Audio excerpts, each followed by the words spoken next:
Pour ne rien manquer, abonnez-vous maintenant. Les vraies voix Sud Radio. 3 mots dans l'actualité qu'on sélectionne chaque soir. Il y a évidemment le terme aussi canicule. Alors vous allez nous dire, les médias en parlent trop, il fait chaud, c'est l'été, il fait 40 degrés. Oui, mais ça peut être dangereux pour la santé. Et beaucoup de départements, je vais vous le dire dans un instant, seront touchés encore plus demain. On va en reparler. Il y a aussi le terme rentrée avec le palmarès des villes étudiantes les plus chères. Ça a été publié par le syndicat des étudiants de France, l'UNEF. Quelles sont les villes où ça coûte le plus cher? C'est en Île-de-France que ça coûte le plus cher. C'est important de le dire. Et puis troisième mot, c'est le mot Arabie Saoudite. C'est probablement l'information la plus glaçante qu'on ait vue plutôt cette semaine. Et je vous explique pourquoi tout de suite. Les vraies voix Sud Radio. On a beaucoup parlé du sort des migrants clandestins, de ceux qui tentaient de quitter leur pays pour en joindre un autre, souvent en Europe, pas toujours, mais en plus en traversant d'autres. On a parlé notamment de ces migrants d'Afrique subsaharienne qui étaient parfois largués, il n'y a pas d'autre mot, en plein milieu du désert par la police tunisienne il y a encore quelques semaines, sans vivre ni eau. Parlons maintenant de ce rapport incroyable publié par Human Rights Watch, c'est une ONG internationale, sur ce qui se passe à la frontière entre l'Arabie Saoudite et le Yémen. Des centaines de migrants, plutôt d'Afrique de l'Est, alors souvent des Érythréens, mais surtout des Éthiopiens, qui se font tirer dessus par l'armée saoudienne. On parle de plusieurs centaines de morts en 2 ans. Ils se font tirer dessus comme si c'était des soldats qui tentaient d'envahir l'armée, le territoire saoudien, et reçus à l'arme lourde, à la Kalachnikov, parfois à l'artillerie pour certains. Les témoignages qui étaient notamment publiés dans Le Monde sont absolument glaçants. Comment la France doit réagir à ce genre d'informations? Peut-être vous d'abord, Fanta Berete?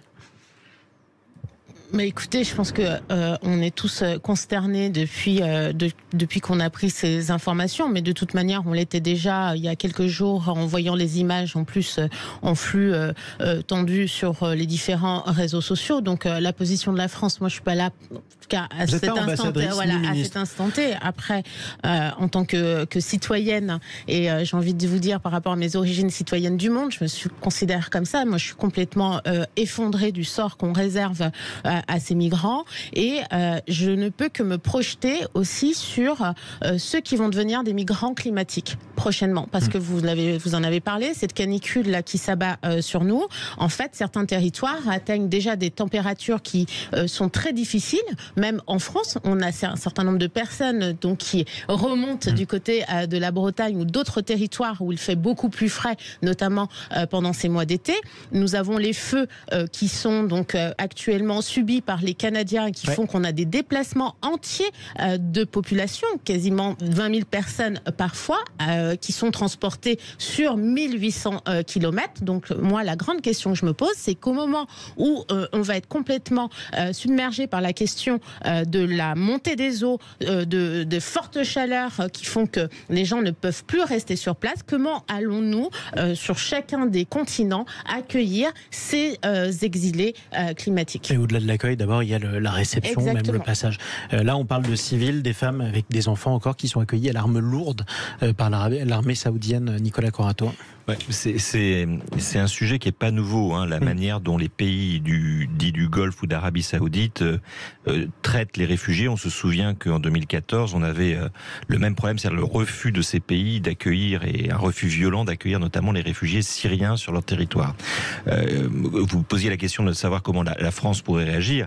Il y a un sujet diplomatique international. Ce sont des pays, notamment l'Arabie Saoudite, je pense ne pas me tromper, qui ont toujours refusé de signer la Convention de Genève. Vous savez, cette convention qui protège les réfugiés et qui oblige les États à accueillir sur leur sol les réfugiés, notamment de conflits armés, puisque on parle vous parlez de la frontière avec le Yémen, on parle d'Érythréens, c'est-à-dire de personnes qui fuient la guerre, hein, pour être tout à fait clair. On rappelle d'ailleurs qu'il y a une guerre déjà à cette frontière, c'est important pour le contexte, c'est aussi pour ça qu'il y a l'armée saoudienne à cet endroit-là, une guerre entre l'Arabie Saoudite d'une part, d'autres pays arabes, et les rebelles chiites houtistes du nord du Yémen, justement. Et donc je pense qu'il y a une offensive diplomatique, mais qui a toujours été en cours, notamment par la France, pour influencer, voire même fortement sensibiliser ces pays à rejoindre le rang des signataires de la Convention de Genève. Voilà, ça c'est un premier sujet.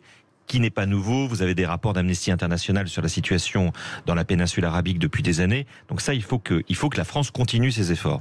Deuxièmement, c'est l'occasion peut-être aussi de rappeler que la plupart des flux migratoires ne sont pas des flux nord-sud, mais ce sont des flux qui sont cantonnés localement. Vous parliez de la Tunisie avec la région subsaharienne, mais là, on voit bien qu'effectivement, ces flux migratoires très importants proviennent de conflits armés et ont lieu localement.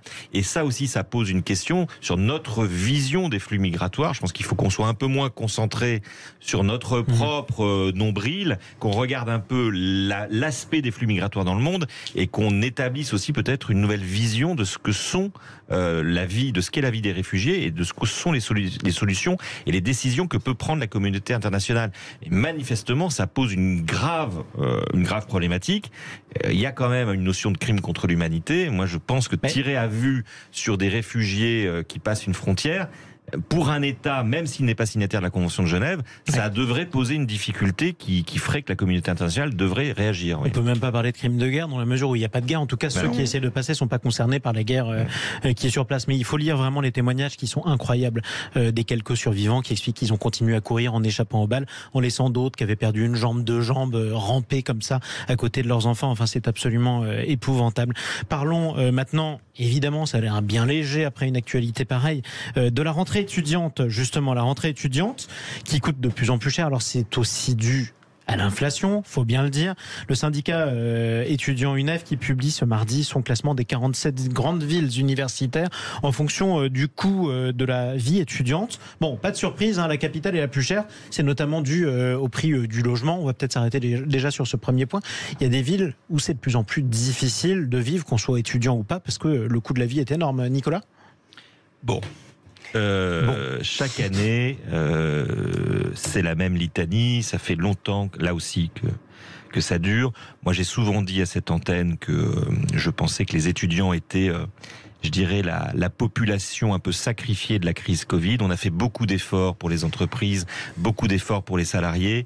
Il y a une forme d'oubli sur la population étudiante qui était déjà paupérisée, qui a continué à se paupériser largement pendant le Covid et qui n'arrive pas à reprendre et à mettre la tête au-dessus de l'eau. Il faut parler. Pardon, Madame la députée, mais il faut parler des APL si vous parlez du logement. Je pense que ce sujet qui a été longuement débattu reste et devient même avec l'inflation un nouveau sujet. Je reprends pas le débat sur la diminution des APL au début du quinquennat d'Emmanuel Macron.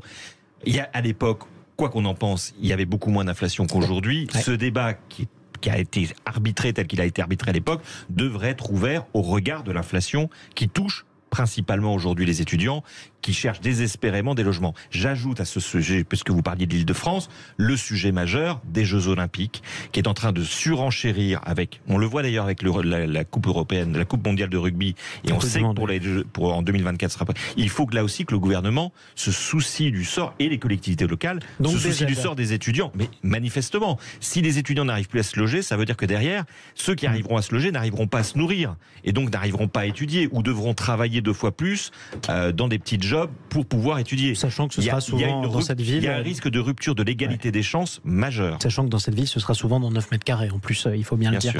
Fanta député Renaissance de Paris. Cher Nicolas, je peux vous dire que je suis pas d'accord avec vous concernant la question des APL. J'ai moi-même une fille qui a 19 ans qui habite chez moi à Paris. Je sais que c'est difficile pour de nombreux étudiants. Je voudrais simplement rappeler qu'à partir de la rentrée, effectivement, certains pourraient dire que ce n'est pas énorme, mais qu'il y a quand même la revalorisation des bourses, qu'il y a tout le chantier qui concerne aussi la rénovation des appartements Crous, parce que ces appartements qui sont plébiscités notamment par toutes les personnes qui viennent de province pour étudier à Paris, étaient dans un état lamentable depuis des années, notamment sur les plus gros bâtiments que nous avions. Je pense à celui de Port-Royal notamment.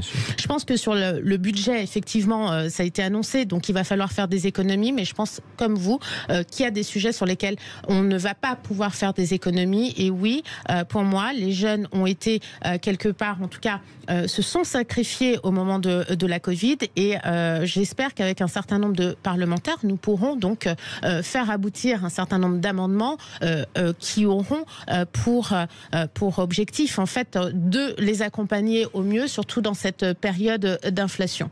Et effectivement, ça, ce sera toujours un sujet. Dernier mot, je le disais, on le maintient parce que c'est une problématique de santé publique.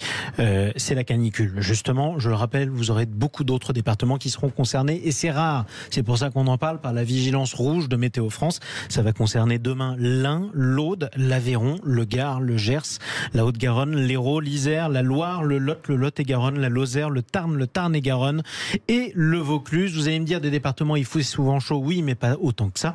Et surtout des départements où Sud Radio est très écouté. C'est pour ça qu'on en reparle. Sachez qu'on aura un témoignage, tiens d'ailleurs, à 18h07 dans cette émission, du syndicat Sud Santé Sociaux de l'hôpital de Bordeaux qui dénonce des températures excessives dans certaines salles de son hôpital et notamment dans le service de la pédiatrie de jour. C'est pour ça qu'on voulait aussi prendre des nouvelles des petits bouts de chou qui y sont hospitalisés. C'est difficile pour tout le monde en ce moment, mais eux, ils font partie en tout cas des catégories à risque.